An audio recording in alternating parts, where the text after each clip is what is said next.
Did you catch anything yet? Oh, hi. Welcome back to Computer Science. I'm just here ice fishing with my friend Carl. Say hi, Carl. Carl's busy. He's ice fishing. Today, we're going to go fishing as well. Have you been fishing before? Well, this is a different kind of fishing. This is a fishing with PH at the beginning of it. P-H-I-S-H-I-N-G. I had to think of how to do that. Phishing, when it comes to computers, is when people are going to try and trick you into giving up information that you would normally be keeping private, things like your name or your money information or your passwords and your usernames.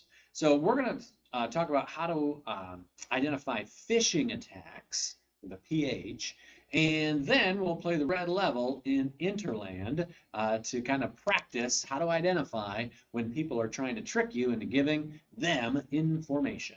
So let's go ahead and get fishing.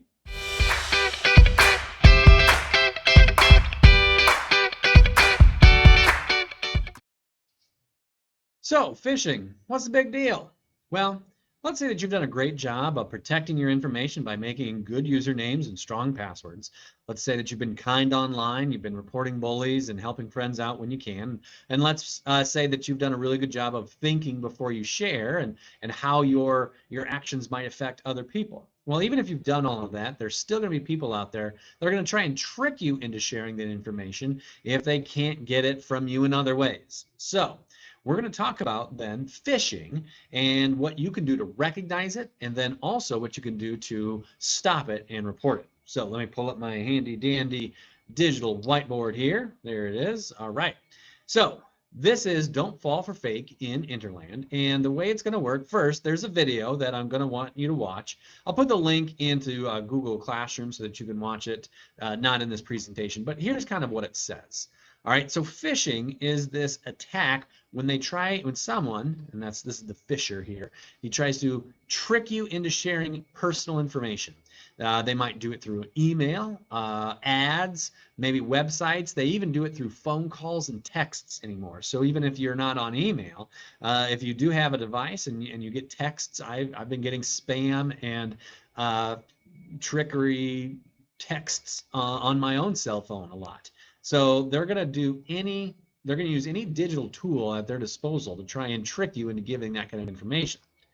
So what are ways that you can see if the text or the email or the call or the website that you are on is a good, safe website? Well, first off, you want to look for some sort of badge or some sort of indicator that it's a safe site. It might be like a lock or a check mark, or maybe a green shield. Again, another lock kind of looking logo. These are all ways that you can tell the website uses a company to lock the information so that somebody else can't try and get it when you go and visit that website.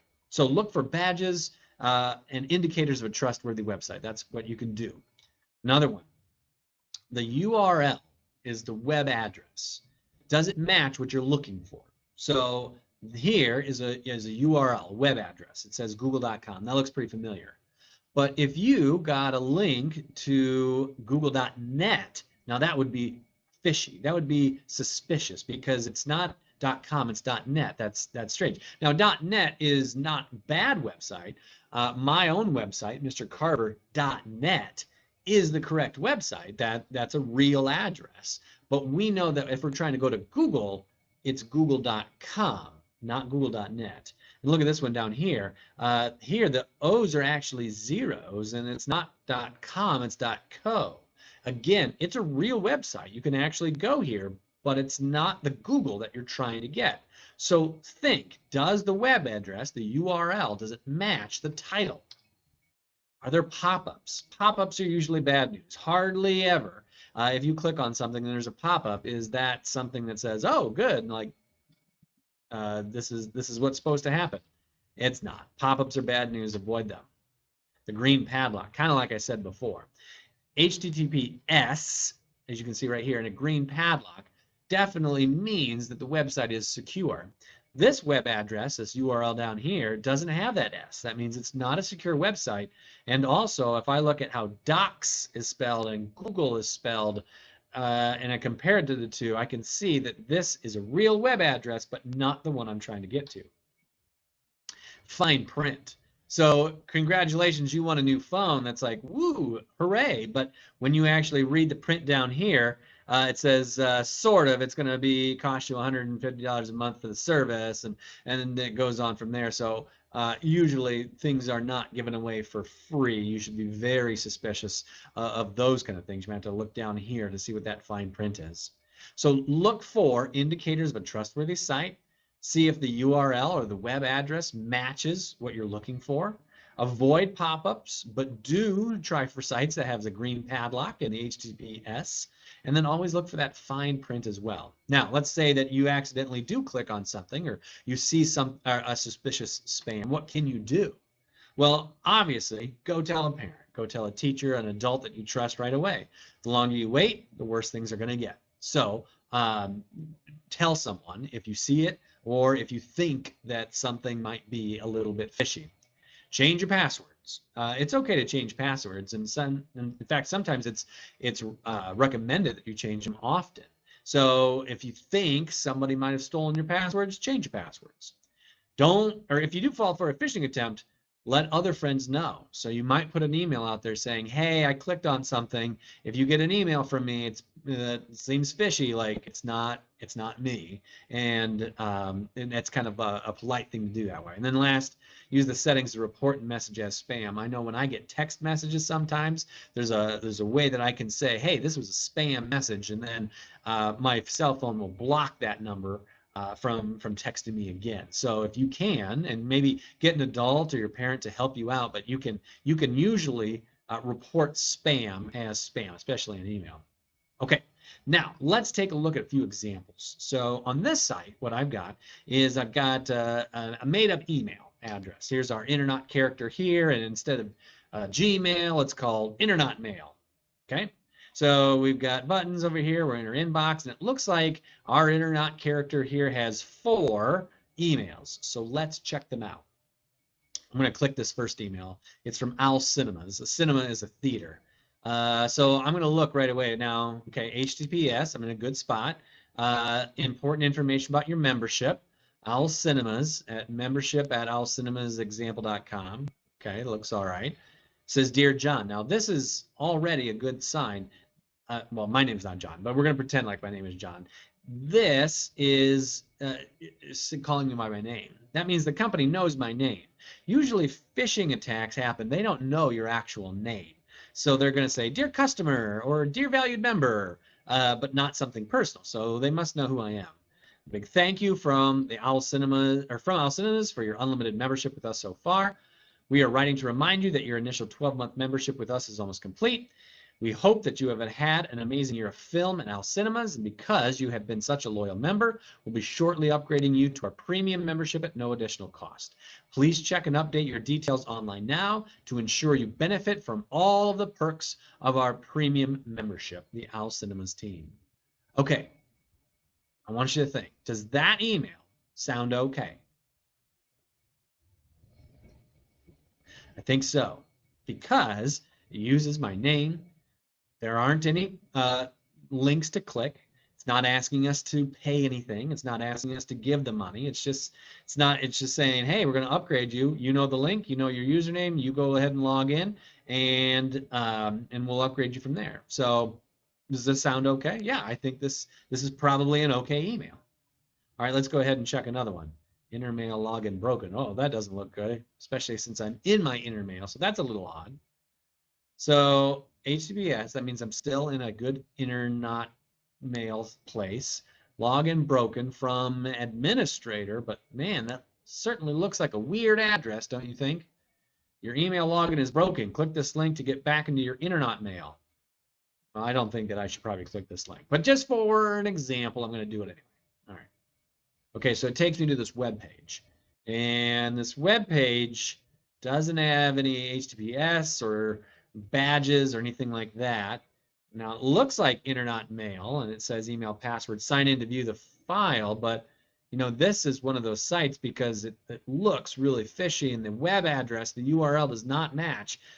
I think that this is something that is going to try and steal my information. I think if I put my email and password in, then it'll probably go to somewhere else. I don't even know where. And they're going to have access to my whole entire email. I'm not going to click this. I'm not going to do this. I'm going to get out of this right away. Donuts and More Shop, new website. Let's see what this is about. New website. Donuts and More Shop from donutsandmoreshop.com. Hi there. We're so excited to tell you about our new website. You can order online, browse all our delicious donuts, and comment about which flavors you'd like to see next. Check us out at donutsandmoreshop.com. Well, this looks like an okay email. It does give me a link. It's not really asking for money. Now, maybe if I go to Donuts and More Shop a lot, I would recognize this too. It seems pretty legit. So I do want to check out their website. Lots of companies have websites that are good. Let me just click it and see what I get. Oh, okay. Donuts and More Shop looks like some delicious donuts, news, HTTPS, Donuts and More Shop, matches. I think that was an okay email because everything seemed to match. So this should be real. All right, last one. Robin Loxley, great opportunity, my friend. Ooh, an opportunity. Let's see what it says. Robin at RobinHoodExample.com, dear friend. Doesn't know my name. Interesting. My name is Robin, and I am a teacher in the town of Nottingham. I am teaching a massive group of students, and I believe that I make a lot of a difference in the lives of these children. Unfortunately, the sheriff of the town has been overcharging me on my taxes. As you know, teachers are never meant to be paying this much tax because we are not being paid well. I am due to inherit a huge amount of money, over $5 million, and I don't want the sheriff to get it. You have always been a good friend to me, so I want to keep the money in your bank account until after tax period. As a reward, I am willing to leave you $1 million. This is such a good deal and only for you, my friend. Please send me your complete bank details so I can put this money in your account. Your good friend forever, Robin Loxley. So what do you think? You think this is a good email? I hope you said no. This is definitely not a good email. He calls me friend and then introduces himself. I'm pretty sure if I was his friend, I would know his name is Robin and he's a teacher. You've always been a good friend to me, and he's going to leave me $1 million, but he never actually uses my name. So this is like one of those things that's too good to be true, and a lot of things that are really wrong. You're a good friend forever. I don't think he's my friend. I would definitely delete this and not try and send this guy my complete bank details. Never a good idea. All right. So those are ways that you can try and tell real from fake. It's hard. It's not easy. So what we're going to do now is we're going to go ahead and practice a little bit more, and we're going to use our red internet level to go ahead and see if you can spot the differences between real and fake. All right, third grade, let's go through and figure out how to play the red level in Interland, which is Reality River. Don't fall for fake. Let me bring it up on my screen here. Here it is. So we're going to go ahead and play the red level. And when we do, we're going to be taken to a Reality River. And this river needs to be crossed by us. We're going to have to build a bridge across. However, there's going to be a fisher that is going to try and trick us into giving away information that we shouldn't. So we're going to have to answer some questions. We got 10 questions to answer, and we need to try our best to answer them correctly so that the fisher doesn't get our information. So it'll give you a question or a scenario or a situation, and then you're going to have to pick the right answer. You pick the right answer by using your arrow keys. Let's see, this one, avoid links, mark it as spam. This one, forward it on or delete it and forget it. When you think you know the right answer, you're going to push the space bar to jump to that section. If you're right, you get 30 points and the bridge starts to be built. If you're wrong, you're going to fall in the river and the fisher gets your information. Ooh, this question's on the clock. You get 15 seconds. Which email address looks like it came from a real person? Oh, okay, let's see. I'm going to use my arrow keys. That's got a lot of weird letters on it. Emily Robinson at Central Schools. Okay, Emily Robinson at Gmall. Well, let's see if that was. I'm going to jump over there and see if that's the right answer. Oh, no, it's not. I fall in the river. Yikes. Look closely after the @ symbol. All right, so now I get a second chance. I can't get 30 points, but I can get 15. Belly flop. Oh, that Fisher, he's going to make fun of me. All right, maybe that one or maybe that one. I think this one is probably going to be the right answer. Let's see if I'm right. Yes, I am. Okay. So now I'm going to continue on. 10 questions that get you all the way across the river. When you do get across the river, we've got some questions like fill in the blank, where you're going to have to pick the answer that fits best in the sentence, and then you'll be able to beat Reality River. When you beat the red level, then you can go back and play any of the other levels in Interland that we've done. We've done them all, so pick your favorite and see if you can beat it, or if you can beat your high score if you already have beat it. And hopefully you have learned a little about some digital citizenship. Next time we get together, I'm going to give you a quiz on all that we've learned, the green, blue, red, and yellow levels, good passwords, the fishing lesson that we just got done. We're going to talk about being kind online and, of course, being careful with what you share. So it could be a good idea to go back and replay some of those levels so that you are ready for our quiz next time in computer science. All right. Good seeing you again, and I will talk to you next time.